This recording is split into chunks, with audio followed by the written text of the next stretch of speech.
Welcome to Democracy Differently, the podcast about why democracy isn't working and how to fix it. I'm your host for today, Jessica Sutherland, here with Sylvie Delacroix, Director of the Centre for Data Futures and inaugural Jeff Price Chair in Digital Law at King's College London. Sylvie is a leading thinker on topics including social sustainability of the data ecosystem, bottom-up data empowerment, and the role of habit in ethical agency. Today, she is here to talk to us about data sovereignty and generative AI, more specifically agency and the future of data. Sylvie, thank you so much for coming. It's a pleasure, Jessica. Thank you. And as always here on the show, the first question that we have to ask you is, in a sentence, what do you see as the biggest single problem with democracy? Okay, the biggest single problem with democracy. Well, I'll be biased, of course, because I have been working a lot on habits. And from that perspective, I am tempted to say that perhaps the biggest problem today is, or at least has something to do with our habit of passivity that's been very much reinforced by our current data governance regime. Great, thank you. So kind of by way of introduction into your work then, what does our current data regime or ecosystem look like, and why does that pose kind of problems for democracy? Okay, so, well, I mean, you've all experienced, I'm sure, some pop-up window that asks you whether you consent to this data being collected or that data being collected. And most of us, including myself, we try and just click them away, right? Nobody really has the time or resources to go and understand the terms and conditions behind these pop-up windows. And that's just one simple example of the way in which we've been conditioned to think that all these questions about data governance and who should use our data for what purposes, etc., are technical questions that most of us don't really want to engage with. And I am convinced that this is a great shame. And it's a great shame because there's something really special about today's AI revolution, if some people call it like that, right? They think of it as one form of industrial revolution, right? So you had the industrial revolutions powered by water, those powered by oil. And today we arguably have an industrial revolution powered by data. And what's really special about this is that this resource data largely comes from us, people, as we go about our daily lives. And that, in principle, should mean that we have an opportunity to make this revolution, the AI revolution, socially sustainable in the sense that it should mean that because this data comes from us largely, we ought to have a say over how this AI revolution unfolds, right? It should give us a degree of agency or a degree of authorship over this arc, this transformation. And when I say it should, that's to emphasize the difference between what should be the case and what is currently the case. And what is currently the case is really a sad state of affairs where we are increasingly conditioned to think that these are all very complicated matters that should be dealt by either the big corporations that most of us have kind of surrendered to, or we call for regulation and we trust the state to step in whenever it needs to step in to kind of control the excesses of like contractual relationships. Now, I think that's a sad state of affairs. Why? Because not that I'm against top-down regulation. We need that, and we're going to need much more robust regulation.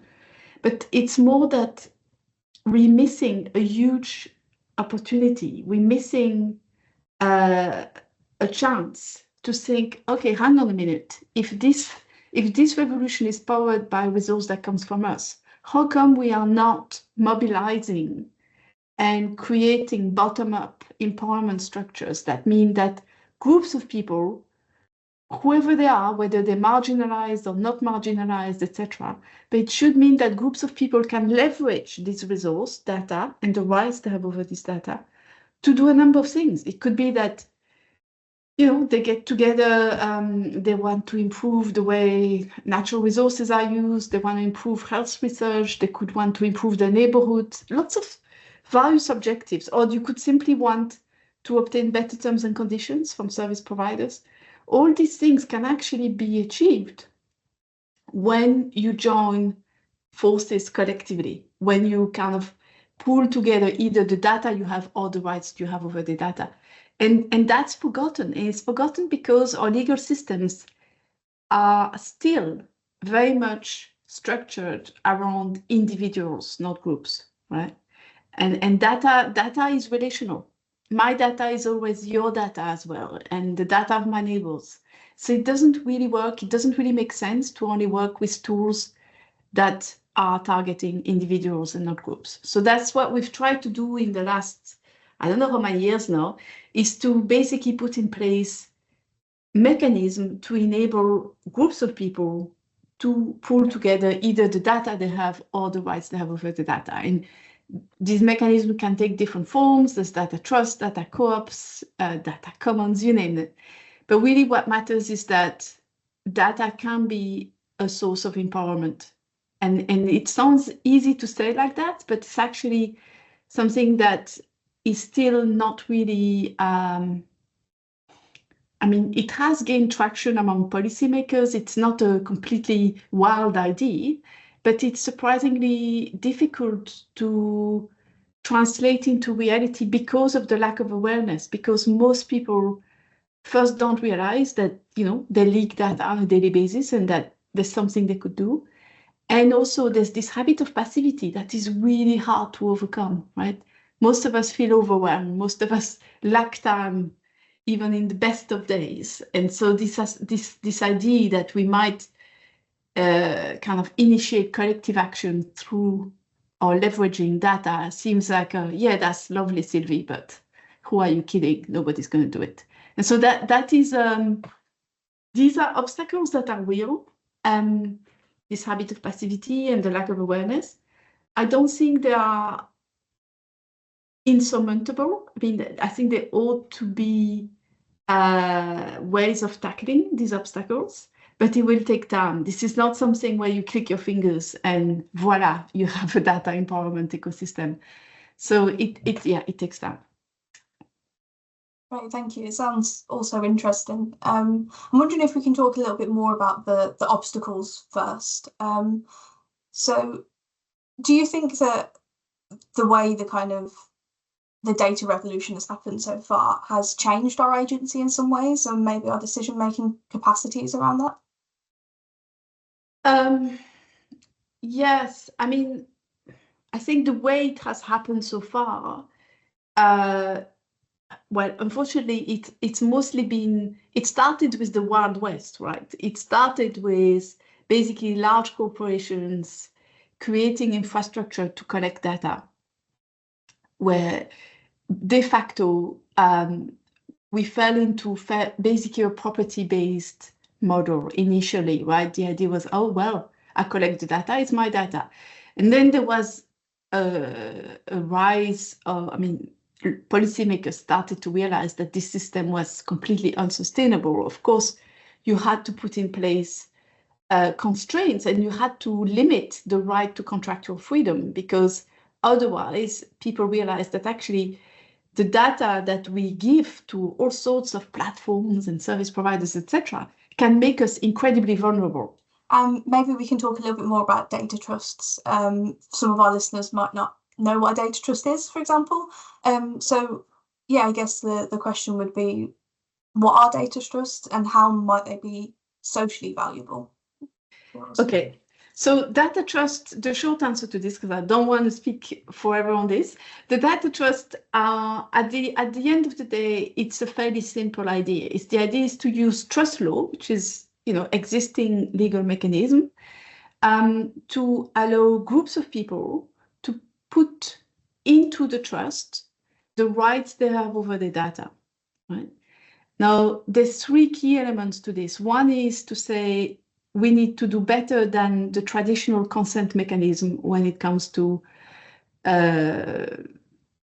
sharing of data. So the idea is to say, well, most of us don't really have the time or resources to have a good grasp of the long-term risks we take when we make some data sharing decisions. And so this calls for what I call the missing profession of the 21st century, data stewards. Now, data stewards can take different forms. So if you create a data trust, then you will be a data trustee. But what's critical to understand is that we need an independent professional intermediary who can represent groups of people and who can do so with fiduciary obligations, so that this professional is bound by not just the standard of care which you would apply through tort law, for instance. The fiduciary obligations go further than that. They reverse the burden of proof, and they normally, for instance, if you create a trust and you are a trustee, then there's a court that oversees the trust and who can intervene if, say, the trustee does not, or there's a suspicion that the trustee does not act in the best interest of the people in the trust. So a data trust is basically a way of leveraging existing legal structures, trust law in this case, to allow people to pool together the rights they have over the data. And in this way, they appoint an intermediary, in this case, a data trustee, to exercise their rights on their behalf, but according to the terms of the trust. And so you can have trusts that are very participatory, and you can have trusts that are very hands-off. So some people will have an appetite for like forms of collective governance, maybe a bit like co-ops or collaboratives, right? But others will say, look, my life is very busy already, thank you very much. I just want a service for a fee, so I want peace of mind, and maybe you can just tell me from time to time what's happening, etc. So you can have a whole spectrum when it comes to the degree of participation. But what's key is that there is this professional intermediary who is tied to the terms of the trust.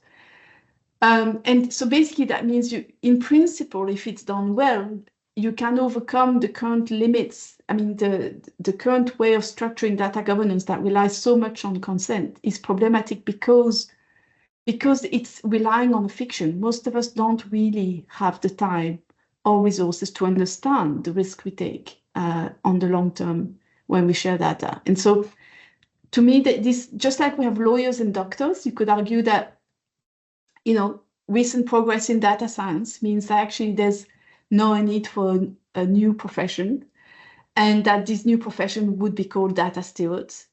And just like we had the medical profession emerging at the end of the 19th century to answer progress in the medical sciences, today we really need this new profession, data stewards.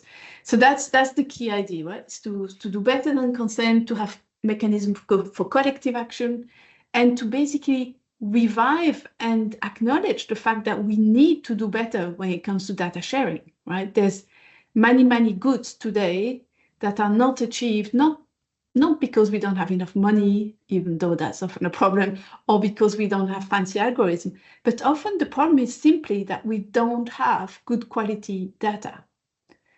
And that is a massive obstacle to goods that could be achieved in healthcare, in the better management of natural resources, etc., etc. So that is a fairly compelling reason to try and think outside the box and to try and be more creative when we think about data governance, in my view.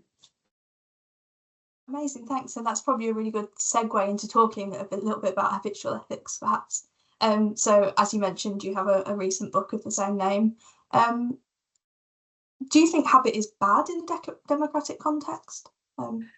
No, I think habit is, we very much need habits. If we didn't have habits, we'd be lost. I mean, I would be incapable of talking to you, I would be incapable of writing a book, etc. So habits not only make us capable of all sorts of things, they also ground us. They give us a sense of who we are. But of course, habits have a double edge, right? They can also be what makes us blind to the need to sometimes step up and recognize the need for change or the need for intervention.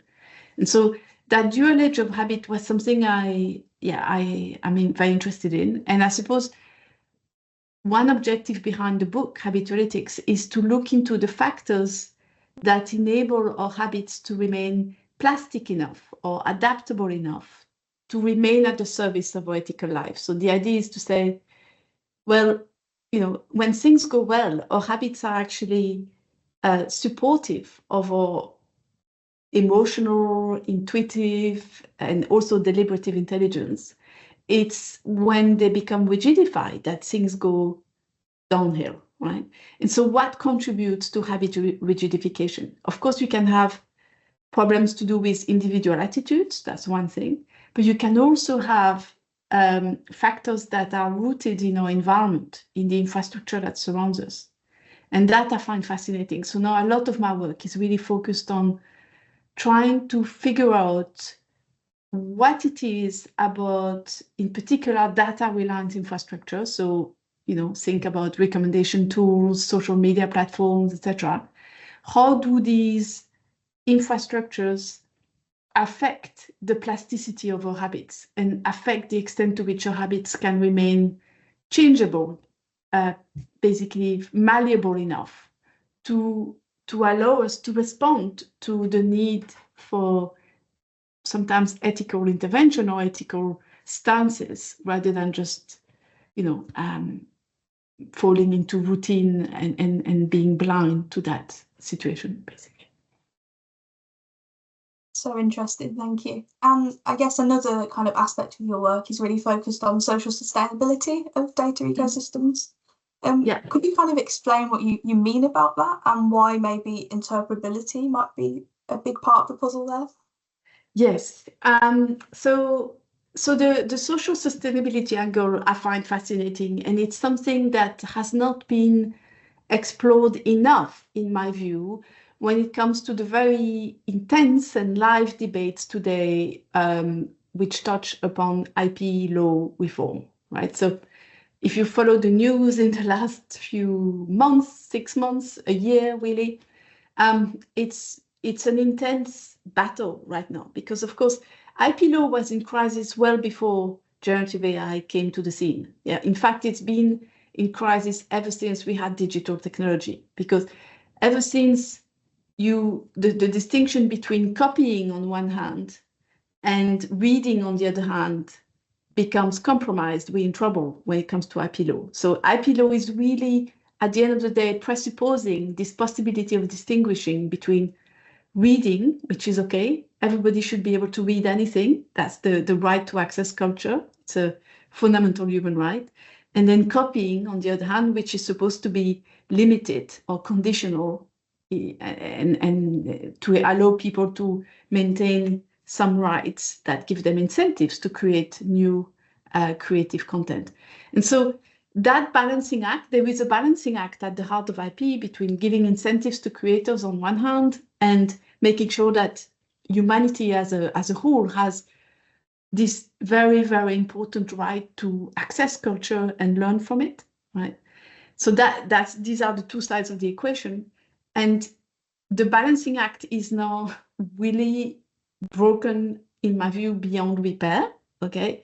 And the problem is that there is a danger that, again, specialism as such, that if you join a conversation about IP reform, you will find yourself with a lot of lawyers who know a lot about IP, but they don't necessarily think outside the legal framework to think about the political and social dimensions of what's happening today. And I think that's what I try to do in this. There's an article I call Sustainable Data Rivers, because I try to make a parallel between fresh water on one hand and data on the other hand. It's a funny parallel because, of course, there are many ways in which the analogy doesn't work.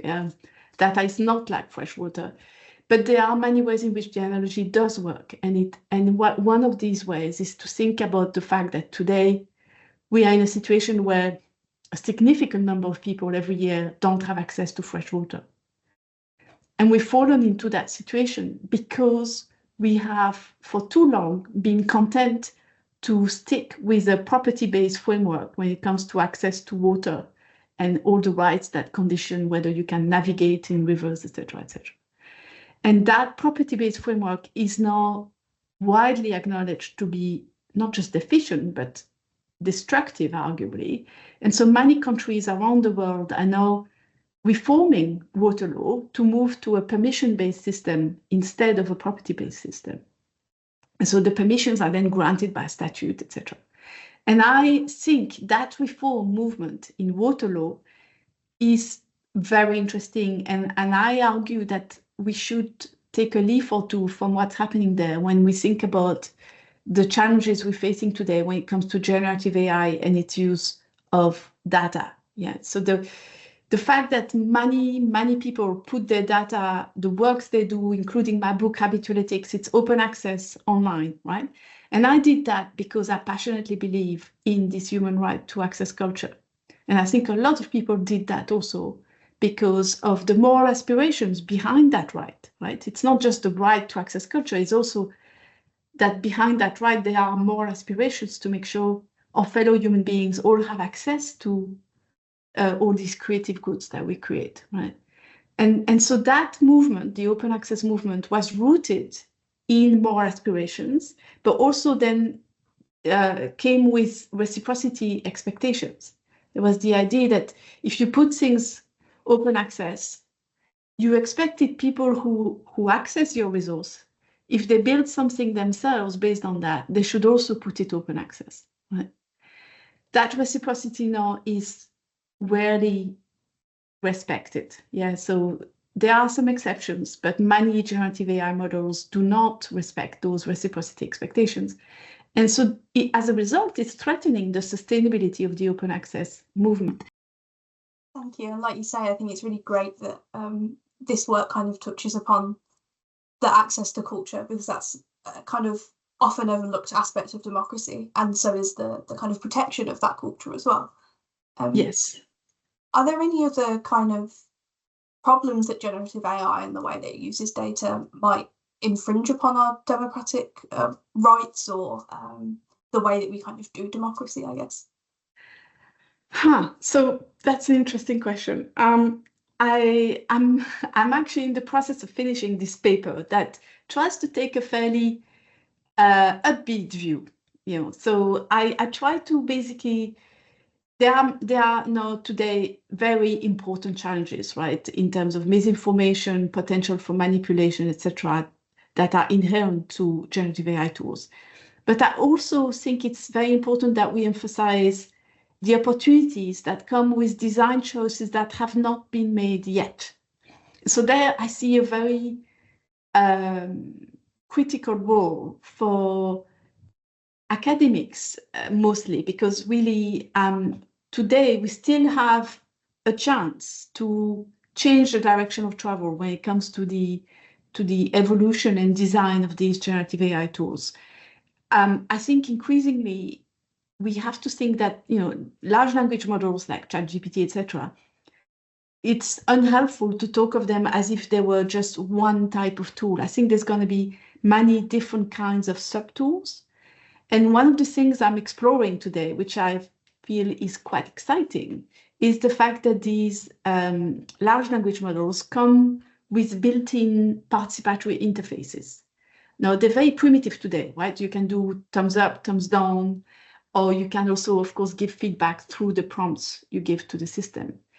But I think we could make them a lot more sophisticated by, for instance, enabling groups of users, like in contexts like healthcare, where you really want, say, GPs who use a large language model for advice on what diagnostic test to consider, or whatever. It makes no sense to have every single GP give feedback on their own. You really want group discussions that are then validated and fed back to the system.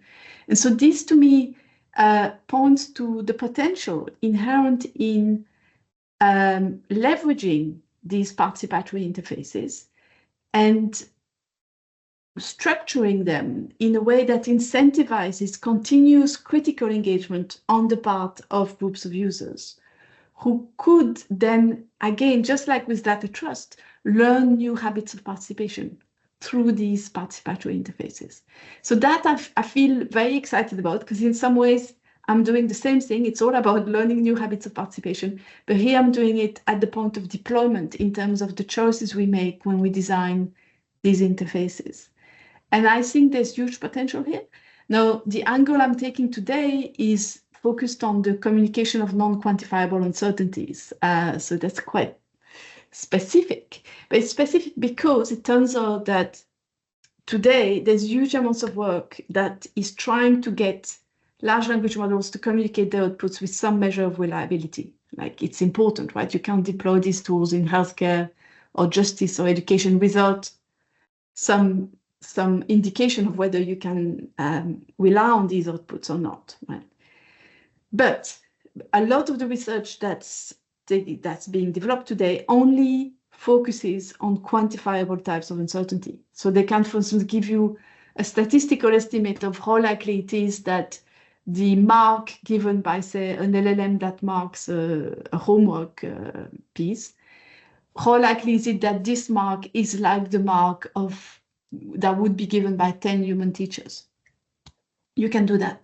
But what we haven't, or what computer scientists haven't really thought about, is the fact that this homework might be an essay summary or a book summary, which then raises all sorts of questions about, like, if the book is about arranged marriage, say, and the student takes arranged marriage at face value, you then need to think about your pedagogical aims, right? If the aim is to enable the student to grow in her understanding of other points of view, etc., then how should the LLM communicate the fact that this is a contested concept and that there are different ways of thinking about this?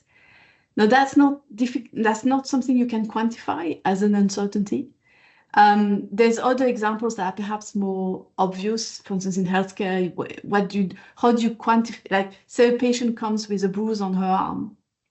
You could quantify the likelihood if you had good data, which is not the case. But you could say, oh, in 50% of the cases, people with a bruise on their arm will be suffering from domestic abuse. I'm saying this as a completely fictional percentage. But so in principle, I mean, I don't think it's realistic, but you could quantify that. But what you can't quantify is whether it's a good idea for the GP to record officially in the patient's notes questions about what's happening at home and concerns about domestic abuse, because this could lead to significant consequences down the line, potentially for the children in that family, for instance. And so there are judgment calls here that the doctor needs to make, and where the doctor will need to take into account all sorts of information that are not easily captured just by a bruise in the arm.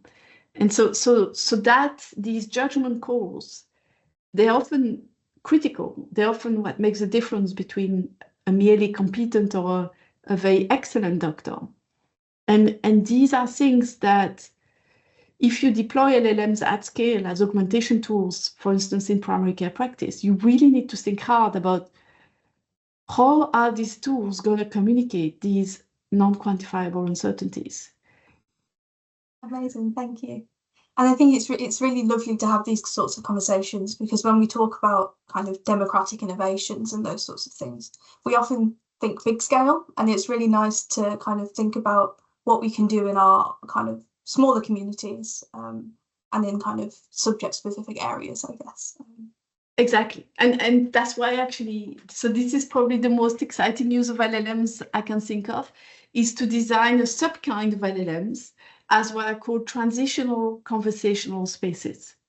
And so that would be, the idea would be to revalue or to allow users to learn to navigate different kinds of uncertainty again. Because basically, if you look at social media platforms, they are designed to incentivize and reward certainty.